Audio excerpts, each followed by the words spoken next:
Barron Trump's defining moment. For years, he had been a name, a shadow, a subject of speculation.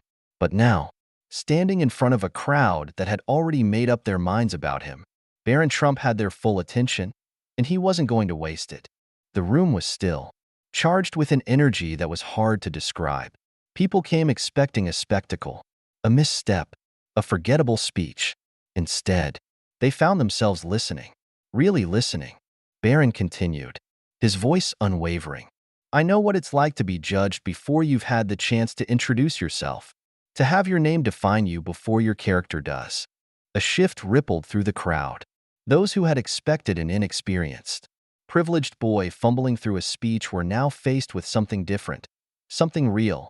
Barron wasn't dodging the elephant in the room. He was walking straight toward it.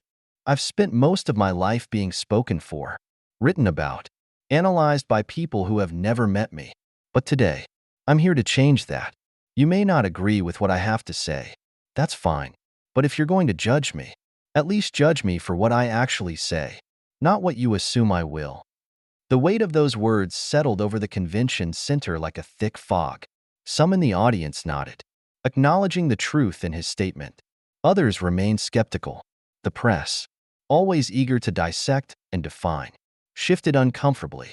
They had come prepared to write about a boy in over his head. Instead, they were witnessing someone in complete control of his moment.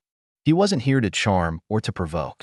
He wasn't here to play a role that had been written for him long before he stepped onto that stage. He was here to be himself. And whether people liked it or not, they couldn't ignore him anymore. Barron's hands remained steady on the podium as he took a measured breath. I'm not here to ask for your approval. I don't need your permission to exist outside of the expectations you've placed on me. I am here to be heard. The murmurs stopped. The crowd wasn't just listening. They were feeling the weight of what he was saying. This wasn't just about politics. This wasn't about legacy. This was about identity. So if you want to know who I am, he said, his voice calm but firm, then listen, not to the headlines, not to the assumptions, not to the shadows of the past. Listen to me. The silence was absolute. And in that moment, Barron Trump did something no one expected. He wasn't just proving people wrong. He was proving that, for the first time, he wasn't a mystery anymore. He was a voice that demanded to be heard. Barron Trump's defining speech, a moment that changed everything. Even the most skeptical analysts leaned in a little closer. Something was happening here, something real. And what Barron Trump said next would change the entire conversation. He didn't pause for applause. He wasn't searching for validation.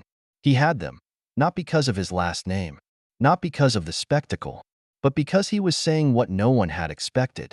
He exhaled slowly, shifting his weight slightly before continuing. This country is exhausted. Everyone is angry. Everyone wants to be heard, but no one wants to listen. A beat of silence. I've watched my entire life as people yell over each other. Politicians tear each other down like it's a sport. The media tells you who to hate next. Families stop talking to each other because of who they voted for. His words settled like a weight over the crowd. The room wasn't just listening, it was absorbing. And I keep wondering, what's the point of all of it? There it was. The question no one ever asks out loud. Everyone thinks they're the main character, that they're the ones in the right, that their side is the one with all the answers. But what happens when both sides believe that? What happens when no one is willing to admit that maybe, just maybe, the other side has a point too? The first reactions were subtle. A few nods, arms crossed in contemplation, others frozen, their expressions unreadable. But they weren't dismissing him. I'm not here to give you a perfect solution. I don't have one. But I do know this. The only way forward isn't through division. It's through uncomfortable conversations. It's through being willing to hear the people you don't agree with. He glanced toward the front row filled with seasoned politicians who had spent decades turning every disagreement into a battle. How many of you in this room have actually changed your mind about something important because you took the time to listen? A ripple of movement, uneasy shifts in seats.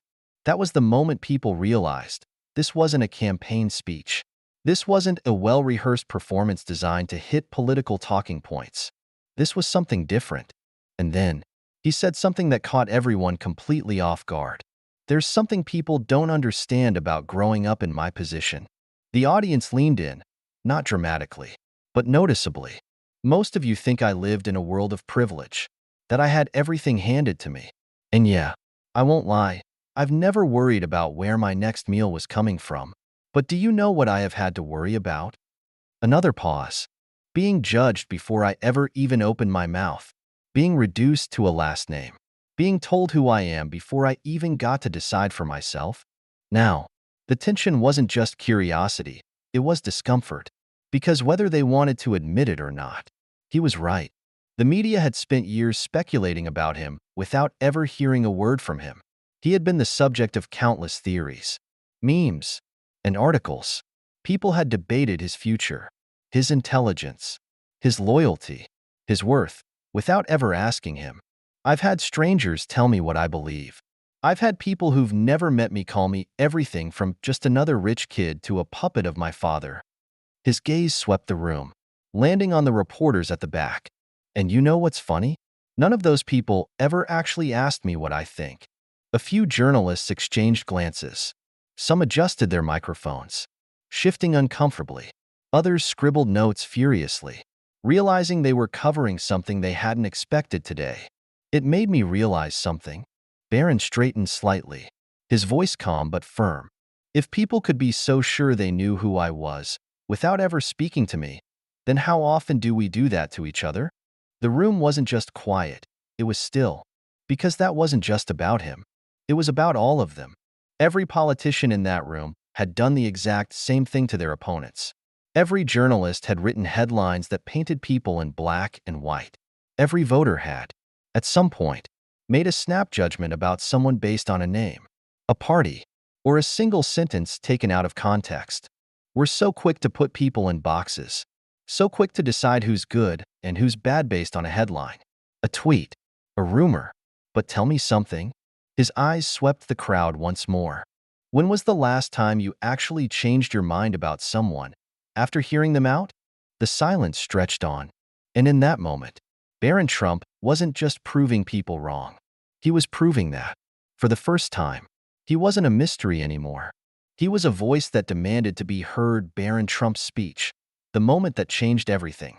That was the moment the first real shift happened. It wasn't just engagement anymore. It was introspection.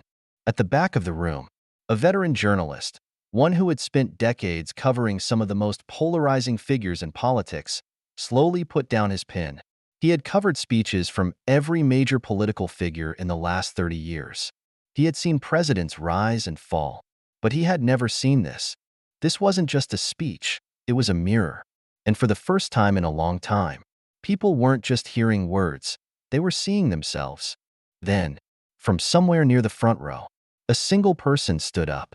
An older man in a navy blazer, likely a political insider, began clapping. It was slow at first, not dramatic, not exaggerated, just real.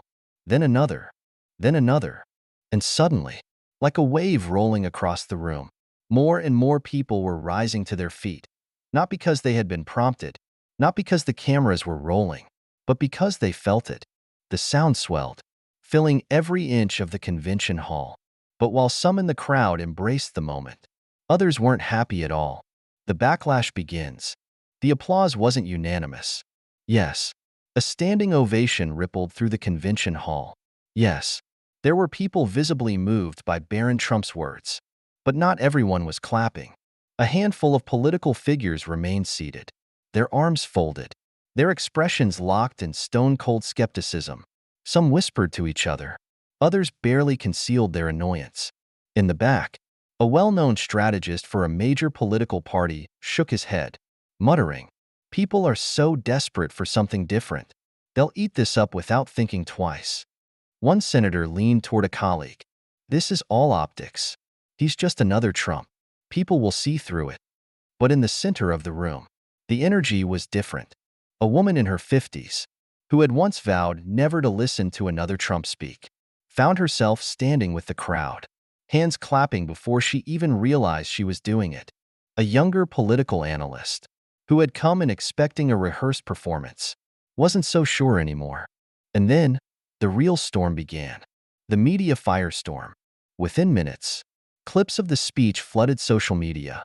Political influencers from both sides of the spectrum rushed to give their take. This is leadership. This is what our country needs. A well-packaged PR stunt, nothing more. I never thought I'd say this, but that was impressive. Don't be fooled. This is calculated. Some clips showed the thunderous applause, painting Barron as a rising leader who had captivated the country with his honesty. Others zoomed in on those who remained seated, claiming it was proof that not everyone was convinced. But the real battle was happening in the media. On one network, a panel of commentators debated whether Barron Trump had just reshaped the political landscape. This wasn't a speech. This was a moment. He's young. He's fresh. People are listening in a way they haven't in years. Mark my words, this will be replayed in future campaigns.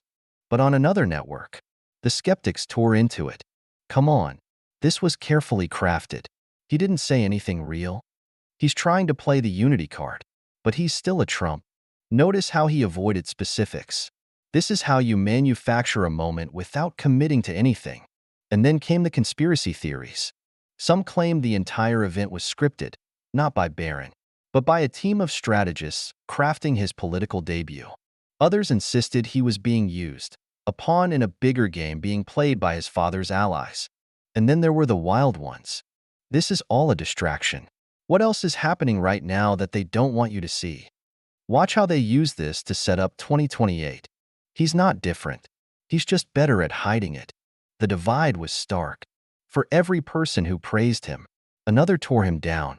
For every clip showing a standing ovation, another focused on the unmoved faces in the crowd. And then, the most unexpected reaction of all, the response no one saw coming. As the media firestorm raged, people dissected every second of Barron Trump's speech, every gesture, every pause, every reaction in the room. Some praised him as a breath of fresh air. Others called him just another product of political theater. But then, someone completely unexpected spoke up, and it changed everything. At a speaking event in Los Angeles, Michelle Obama stood before an audience of young college students, answering questions about leadership, resilience, and the state of the country. It had nothing to do with Barron Trump, until a journalist in the crowd took a chance. Mrs. Obama, what do you think about Barron Trump's speech? The room went silent. Michelle Obama tilted her head slightly. Considering the question, she could have sidestepped it. She could have dismissed it. But instead, she smiled, thoughtful, measured, and said something that no one expected. I think what he said was important. The journalist pressed further. Do you think it was authentic? Michelle exhaled, nodding. Look, I don't know Barron Trump personally, but I do know what it's like to have people assume they know you before they've ever heard you speak. And if there's one thing I do know, it's this: every young person deserves to be heard. Her words were simple, direct, but they were enough to shift the conversation. A moment that wouldn't be forgotten.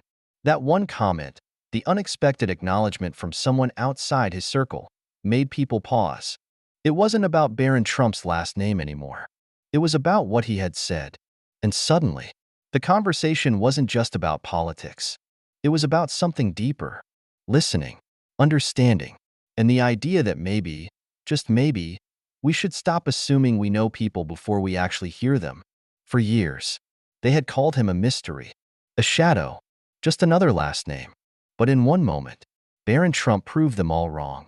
And whether people loved him or hated him, one thing was clear: they were finally listening. Barron Trump's speech, the moment that changed everything. The room went still. The reporter's voice echoed. It would have been easy to dismiss the question. Politicians and public figures deflect all the time. She could have laughed it off, dodged it, or moved on. But she didn't. Michelle Obama took a breath, nodding slightly as if considering her words carefully.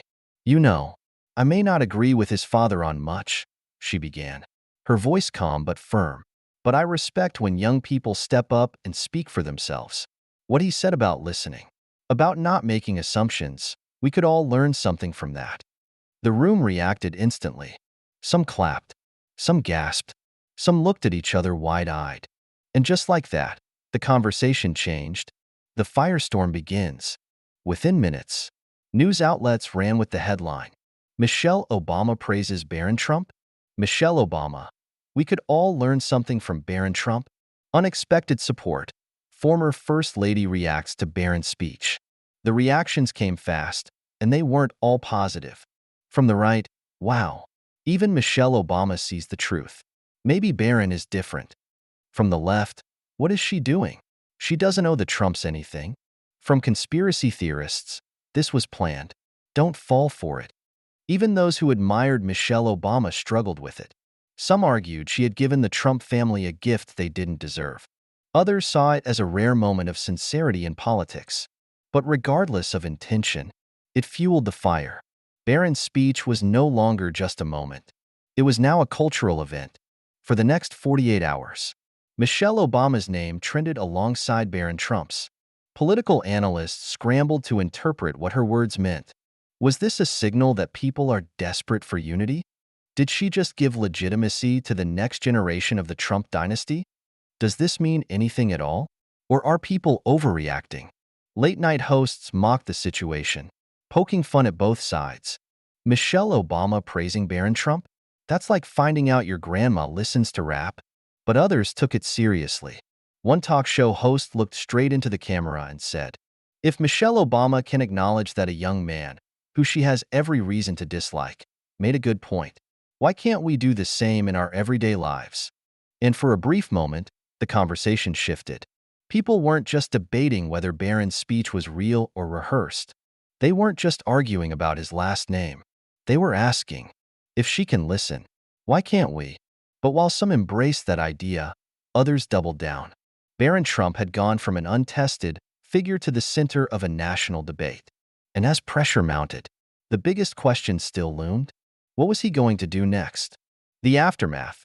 Barron's speech becomes a national phenomenon. Barron Trump hadn't planned for this. One speech. That's all it was supposed to be. A moment for him to finally speak for himself, to challenge the assumptions people had made about him for years. But now, he was everywhere. The speech wasn't just viral. It had become a cultural event. Political commentators, late-night hosts, YouTube analysts, and social media influencers all had something to say. Every major network ran hour-long specials dissecting his words, his delivery, and his potential future. On one network, a panel debated his unexpected impact. This wasn't just a speech. This was a declaration. He's young. He's fresh. People are listening to him in a way they haven't with other political figures. Mark my words, this will be played in future campaigns. Meanwhile, on another network, critics ripped him apart. He's testing the waters for a political career. This is all calculated. Notice how he avoided taking a clear stance on anything. People are so desperate for a good Trump, they'll cling to anyone who sounds reasonable. And out in the real world, people argued. At a coffee shop in Phoenix, Arizona, two friends nearly came to blows. "I don't care what his last name is," he made a point. A point about what? He said a bunch of nothing. No, he said exactly what people need to hear. We're all too busy screaming at each other to actually fix anything. He's still a Trump. You really think he's different? The debate played out everywhere, on social media, on television, in living rooms, bars, and college campuses across the country. This kid just changed everything. Y'all are so gullible. He didn't say a thing. If nothing else, this was a masterclass in controlled messaging. Political implications. At political events, Republican strategists whispered about the long-term impact. Could he be the future? Is this what the next generation of conservative leadership looks like? Democratic leaders scrambled to adjust their messaging. How do we counter this narrative? Do we acknowledge him? Ignore him? Attack him? And then came the question that no one wanted to ask out loud. Is Barron Trump the next political force? Nobody knew. But one thing was undeniable. For years, they had called him a mystery, a shadow, just another last name. But in one moment, Barron Trump proved them all wrong, and whether people loved him or hated him, they were finally listening. Barron Trump, from a name to a movement. The numbers were staggering. Barron Trump had spoken once, and the political landscape shifted. Before his speech, public opinion had been largely unfavorable. Only 24% of people viewed him positively, while 50% had an unfavorable opinion, and 26% remained neutral. However, after his speech, those numbers changed drastically. His favorability surged to 51%, unfavorable opinions dropped to 30%, and the neutral group shrank to 19%. But the real shock came when people were asked if they would support Barron Trump in a future election. Before the speech, only 12% said yes, while 65% rejected the idea, and 23% were unsure. After the speech, support skyrocketed to 37%, opposition fell to 41%, and 22% remained undecided. At that moment, the political world froze. People who had dismissed him as just another privileged child with a famous last name were reconsidering. Those who had written him off were now listening. And both political parties understood what this meant. Some strategists saw an opportunity. He could actually be the one who brings moderates back. Others saw a challenge. If he keeps this up, he becomes a problem in a few years. For the first time in decades, the left and right were united in one belief. Barron Trump was no longer just a name. The obsession begins. The public wanted more. Journalists rushed to get a follow-up statement. Questions flooded in from every direction. Will you be making another speech? Are you considering a future in politics? What did your father think of your speech? But Barron? He said nothing. No press statements. No interviews. No follow-up remarks. Just silence. And somehow, that silence only made people more obsessed. Because when people don't get an answer, they create their own. Some were convinced he was laying the groundwork for something bigger. Others believed he had made his statement and would now fade back into the background. But one thing was certain. This was no longer just a trending moment. It was history in the making. The power of listening and authenticity. Barron Trump's speech wasn't just about politics. It was about breaking assumptions and challenging narratives. His moment on stage proved that people crave authenticity and are willing to listen when someone speaks genuinely. In a world full of noise, where opinions are formed before facts, taking a step back to listen can be the most powerful move. This story reminds us to judge less, listen more, and stay open to new perspectives. Change doesn't always come from the loudest voice. It comes from the most honest one. So, what conversations are you willing to start today?